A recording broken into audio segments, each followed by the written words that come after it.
ukianza leo unatengeneza hatima ya maisha yako. Ukianza leo kutembea kwa imani unatengeneza your tomorrow. Kesho yako iko mikononi mwako. Tomorrow, today. Watu wengi wanasema kesho ni leo. Amen. Kesho yako ni leo. Vile utakavyokuwa kesho ni kwa sababu ya leo. Kama unakula sana leo, kesho yako itakuwa. Ukila sana leo, kesho yako itakuwa mbele.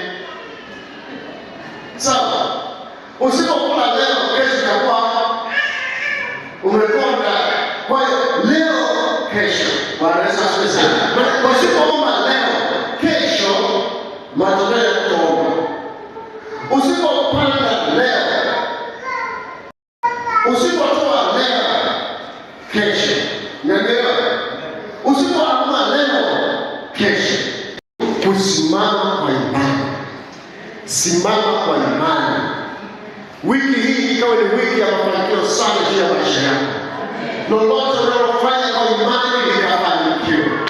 Lolote unalopanda kwa imani likapandike. Hata yanayowaza tu yakafanikiwe. Adui wako atabaki kuwa ni adui wa Mungu.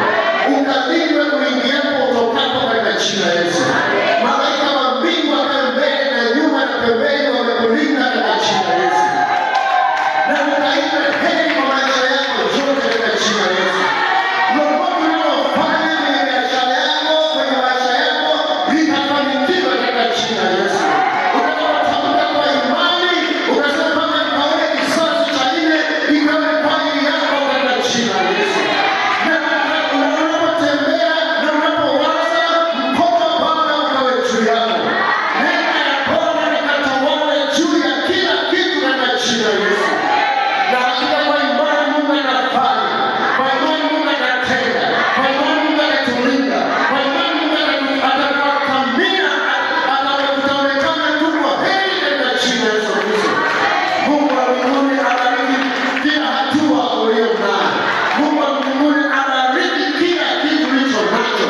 Afya yako ikathibitika mbele za Bwana katika jina la Yesu. Yesu ni sababu ya kulalamika kwamba mimi nauma, ikawa ni sababu ya kusema Mungu, hata sasa umetenda, hata sasa umeinua, hata sasa umefanya mambo makubwa. Na majirani na ndugu, jamaa na marafiki wakasema Mungu wake ni mkuu, Mungu wake anatenda, Mungu wake anatenda, Mungu wake anafanya, Mungu anafanya katika jina la Yesu Kristo. Haleluya. Umekubaliwa na Mungu, wewe ni chombo chake. Umekubaliwa na Mungu, wewe ni chombo chake. Tumika kwake Baba, tumika kwake Mama.